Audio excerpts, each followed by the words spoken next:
자, 전화로 저희가 김현성 광주경제진흥상생 일자리재단 대표를 연결을 해 보도록 하겠습니다.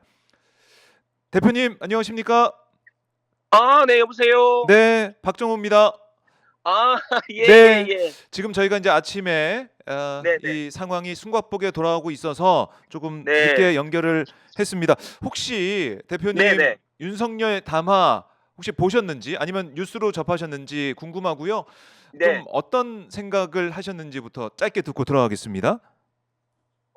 일단은 네. 이제 진짜 빠르게 탄핵을 해야 된다라는 이유가 음. 하나 더 생긴 게 아닌가. 네. 그리고 정말 이 사람의 머리에 음. 국민과 네. 나라는 있는가. 음. 오로지 자기 살 궁리만 하고 있는 거잖아요. 그렇죠. 예, 그렇죠. 그래서 그리고 정신적으로도 좀 불안해 보이고. 네. 근데 지금 방금 우리 앵커님 말씀하셨듯이 음. 이런 자가 단 1 초라도 직무를 유지하는 것이 네. 과연 무슨 의미가 있는지. 그래서 저는 음. 국민의힘도 정말 빨리 빠져나와야 된다. 아. 윤석열의 그런 어떤 그 일종의 뭐라고 그래야 되나? 가스라이팅 당하고 있는 게 아닌가 음. 싶어요, 국민의힘이. 근데 네.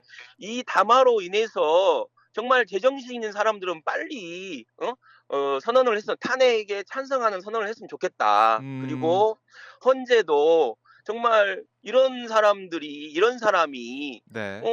국정을 조금이라도 있는 게 의미가 없잖아요. 그래서 조금 더 빠르게 결정을 내리는 절차를 밟아야 된다라고 생각합니다, 저는. 예. 빠르게 결정. 이번 주말까지는 꼭 탄핵을 해야 된다. 이런 목소리가 그렇죠. 커질 것 같은데 네네. 지금 이 12.3 윤석열 이 내란 사태 이후 먼저 네. 이것부터 여쭤볼게요. 광주 민심이 좀 어떤지, 광주 분위기가 어떤지 좀 전해 주세요. 이제 광주야말로 네. 어떻게 보면 계엄에 대한 트라우마가 음. 있지 않습니까? 그럼요. 그러니까 마지막 계엄 비상계엄이 네. 광주에서 이게 발효된 거잖아요. 음. 그리고 포고령도 그 당시에 광주를 대상으로 네. 만들어졌고, 그렇기 때문에 뭐 거의 뭐 들불처럼 일어나고 있고, 이 음. 광주 자체적으로 하고 있는 촛불 시위도 네. 굉장히 많은 시민들이 참여하고 있고, 음. 또한 이 대동세상이라는 게 이런 거구나 할 정도로 네. 서로가 그 당시에 이제 5.18 민주화 운동 5.18 때는 네. 어찌 됐든 그 주먹박을 아, 통해서 그래요. 대동세상을 만들었듯이 지금 많은 사람들이 뭐 오뎅 어묵을 막 지원하고 네. 있고, 무슨 커피를 이렇게 미리 선결제를 해서 맞아요. 커피를 마실 수 있게 해 주고, 음. 그리고 그 배려, 그러니까 추우니까 핫팩, 오늘 저희 기관도 핫팩을 나눠주러 이제 현장에 갈 아, 거거든요. 그래요? 그래서 이렇게 어떤 따뜻한 어떤 음. 시위가 될 수 있도록 어떻게 보면 각자가 네. 자기가 할 수 있는 위치에서 너무나 적극적으로 하고 있어서 저는 '아, 이것이야말로 현실화된 대동세상이 아닌가.'라는 음. 생각을 할 정도로 너무 질서 있고 음. 너무 성숙된 시민 의식을 보여주고 있다. 그래서 네. 어찌 됐든 14일 날 금남로에서 4 시에 네. 또 어. 대규모의 인제 집회를, 왜냐하면 네. 5 시에 이제 어찌 됐든 그 본회의가 열리니까. 국회에서 예. 본회의가 열리니까 거기에 음. 맞춰서 음. 또 광주 시민의 염원을 전달하기 위해서 네. 또 대규모 또 걸기 대회를 준비하고 음. 있습니다. 아, 그렇군요. 광주도 뜨겁다. 그리고 서로서로 막 이 5.18 때를 생각하면서 주먹밥 정신 그게 또 발휘가 되고 있다. 이렇게 말씀해 네. 주셨는데 근데 이 대표님이 사실 이 광주에 인제 어쨌든 공공기관 아니니까 네, 대표신데 그렇죠. 예. 집무실에서 국정 지표를 떼면서 이 네네. 비상계엄 이 선포 사태에 이제 항의를 해서 또 많이 또 화제가 됐었는데 참 이 사실 고민이 어떻게 많았습니다. 결정하신 겁니까? 예. 정말 말씀대로 음. 고민이 많았어요. 네. 왜냐하면 이 국정 지표라는 것이 제가 취임 8 월에 작년 8 월에 취임했을 때 네. 이미 제 방에 걸려 있었어요. 음. 그래서 제가 집무할 때 진짜 정면으로 보여요. 아, 국정 지표. 윤석열의 정부의 국정 네. 지표하고 음. 강기정 우리 광주시장님의 국정 지표가 딱 있고 태극기가 걸려 있습니다. 음. 그래서 '이건 그냥 공직 사회의 네. 하나의 룰이구나.'라고 생각하고 놔뒀죠, 사실. 예. 큰 신경 안 쓰고. 어. 근데 지난주에 토요일 날 촛불 집회에 가서 음. 탄핵을 강력하게 지지하면서, 그리고 탄핵이야말로 경제다, 일자리다. 음. 빨리 탄핵을 시키는 게 경제의 불확정성을 빨리 걷어내는 게 네. 우리 성장에 도움이 된다. 이건 음. 뭐 제 얘기가 아니고 경제적 전문가들이 대체로 얘기하는 거예요. 지금 뭐 코리아 디스카운트는 네. 결국은 한국의 경제와 일자리의 불확정성 때문에 음. 정치의 불확정성도 있는 건데 네. 그 불확정성의 핵심이 대통령 탄핵이다. 그래서 음. 빨리 탄핵이 되는 게 경제요, 일자리다라는 생각으로 참여했고 네. 일요일 날 보니까 그래 내 방에 그런 게 있었지. 아. 아니 이런 내란숙에 내란범에 국정 음. 목표를 내가 내 방에다 걸어 놓는 게 이게 맞나? 음. 이런 고민을 하다가 월요일 날 아침 출근하자마자 그냥 떼버렸습니다. 아 떼버렸군요. 절대 이 목표. 근데 그 네. 목표에 어떤 게 있냐면 뭐 상식이 바로선 반듯한 대한민국. 예를 들면 뭐 예. 공정한 뭐 대한민국 이런 거예요. 음. 근데 말은 그렇게 해 놓고 지금 하고 있는 일을 보면 비상식적이고 진짜. 불공정하고 네. 불의하고 그렇지 않습니까? 근데 음. 이것을 제가 국정 목표라고 해서 걸어 놓고 있으면 제 스스로 부끄럽고 음. 제 스스로 이게 이게 제 말과 일치되지 않고 용납이 근데 안 이제 되는. 다행스럽게 예. 9일 날 제가 떼고 나서 그 최대호 안양시장도 떼고 그다음에 지금 박정현 부여군수님도 네. 떼셨더라고요. 그리고 이번 광주의 남구청장 하는 음. 김병래 남구청장도 뗐더라고요. 어. 그래서 이게 좀 적극적으로 이 차제에 네. 공공기관이나 음. 자치단체에 있는 분들이 지금 내란 수계와 내란범에 국정 목표를 걸어 놓는 것이 네. 맞냐? 아. 한번 고민해 봤으면 좋겠다라고 생각합니다. 그렇네요. 자, 국정 지표 아마 저희 시청자분들께서는 그런 게 인제 공공기관에 집무실에 걸려 있는지는 잘 이제 몰랐을 것 같아요. 맞습니다. 예 네, 맞습니다. 말씀 예. 들어보니까 뭐 상식, 공정 이 얘기를 하고 있는 국정 지표 그거를 어떻게 우리 국민들이 또 보고 있겠습니까? 이게 그리고 네. 각종 공공기관의 회의실이나 이런 가면 예. 붙어 있는 게 있어요. 잘 찾아보시면 진짜로. 아. 예예. 그래서 이거 예. 요청하시면 좋겠어요. 국민들이 "아 네. 이거 떼라." 음. 아니 우리가 내란범과 내란 수계의 네. 목표에 따라갈 수 있냐? 음. 이 진짜 한번 적극적으로 요청했으면 좋겠다라는 생각이 듭니다. 네. 그리고 "탄핵이 경제고 일자리다." 이렇게도 말씀을 하셨지 않습니까? 그걸 떼고 네네네. 난 다음에 그런 글을 또 올리셨는데 탄핵이 왜 경제고 일자리인지 이것도 한번 설명 좀 해 주세요. 일단은 경제는 심리잖아요. 네. 일단 지금 경제의 소비 심리가 급속하게 냉각되고 있어요. 음음. 그래서 현장에서 예를 들면 예약이 취소되고 네. 여행과 관련돼서 불안감이 해서 여행 오는 외국인도 없고 우리도 나가지도 않고 음. 그러니까 급속하게 지갑을 닫고 있는 겁니다, 이 네. 불확정성 때문에.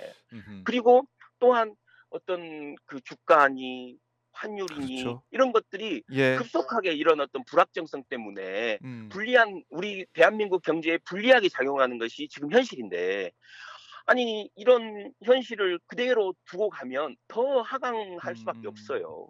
그리고 그렇죠. 인제 오죽했으면 포브스 같은 네. 데서는 5천만 한국인들이 음. 비상계엄의 경제적 대가를 앞으로 할부로 치러야 할 것이다. 음. 이렇게 경고하고 있답니다. 네. 그래서 저는 이것을 가장 빠르게 해결할 수 있는 이 불확정성을 음. 가장 빠르게 해결할 수 있는 방법은 탄핵밖에 없다. 아. 단 1천 그러니까 지금 국민의힘이 얘기하듯이 뭐 2월 하야 3월 하야 아니 내란범과 내란 수계를 그때까지 어떻게 줍니까? 지금 오늘 그렇죠. 담화에서도 봤듯이 네. 전 정신적으로 이상한 사람이에요, 제가 보니까. 자기 음. 망상과 자기 합리화가 네. 극에 달았다.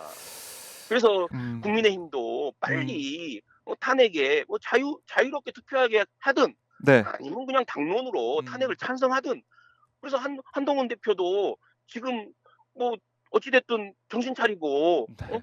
미래를 꿈꿔야 될 거 아닙니까? 뭐 일단 뭐 자기가 자기 나름대로 꿈을 꿀 수 있겠죠. 지 그러니까. 지금 상황에 이걸 돌파하지 못하면 "앞으로 이제 아무것도 없다." 이렇게 지적을 해 주셨는데 예. 자 이 "탄핵이 경제고 일자리다." 역시 인제 광주 경제지능상생 일자리 재단 이제 대표로서 네네. 광주의 경제 또 뭐 일자리 문제 여기에 정말 초점을 맞추고 더 노력을 하고 계실 텐데 네네. 어떻습니까? 올해 어떤 일들을 좀 해 왔고 내년 계획이 좀 어떤지 이걸 좀 들어볼 수 있을까요? 올해 저희가 오늘도 인제 민생대책회에서 시장님이 격려해 주신 것 중에 하나가 네. 올해 우리 광주에서 가장 어떻게 보면 의미 있는 사업 중에 하나가 이제 디지털 전환이라고 해서 음. 소상공인들이 이게 이 탄핵도 이 비상계엄도 힘들게 하지만 디지털 전환이라 그래서 음. 완전히 이제 새로운 경제 시대가 디지털 경제 시대가 되는 거지 않습니까? 음음. 근데 이것도 사실 부담이에요. 대기업이나 음. 중견기업들은 자체적으로 예산을 확보하고 조직을 만들어서 음. 이런 게 외부 변화에 대응하지만 이 음. 소상공인이나 자영업자들은 알고 있지만 못하고 있는 거예요. 네. 그래서 광주가 디지털 전환을 어떻게 수용해야 되느냐. 이 음. 디지털 전환 자체가 선이 아니니. 그래서 포용적이고 공정하고 정의로운 디지털 도시 광주를 만들기 위해서 네. 우리는 뭘 해야 되느냐. 그래서 그 첫째로 이 플랫폼의 횡포. 그러니까 음. 일을 하면 할수록 플랫폼만 배불려지는 그렇죠. 이 플랫폼의 횡포에 대항하자. 네. 그래서 배달의 민족에서 독립하자.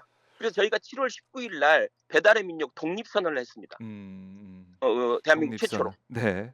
배달의 민족 독립선언을 하면서 예. 이 배달 중개 수수료 6.8 원래는 정 액제로 냈던 1,000원씩 냈던 것을 음. 계속 올려서 막 정률제로 6.8%로 올리고 그다음에 9.8%. 아니 생각해 보십시오. 자영업이나 소상공인이 이 이익률이 얼마나 되겠습니까? 네. 지금 10%도 안 된다는 게 대부분의 얘기예요. 10% 음. 내외예요. 그럼 그중에 3%를 가져가겠다는 거잖아요. 그렇죠.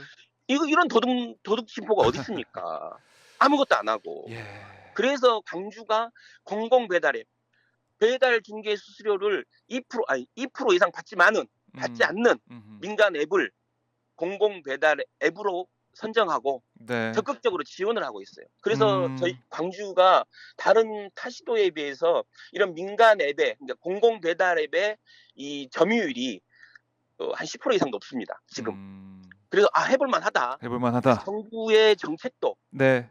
결국은 이 민간 앱이 위협을 느낄 만큼의 유효한 경쟁사를 만들어야 네. 된다라고 하고 있거든요. 음. 그래서 저는 오늘도 제가 제안을 했습니다. 뭐냐면 지금 영세 소상공인의 배달료 지원이 네. 어제 11일 날 국회를 한 2천억 정도가 통과했어요. 음. 배달료를 지원하자.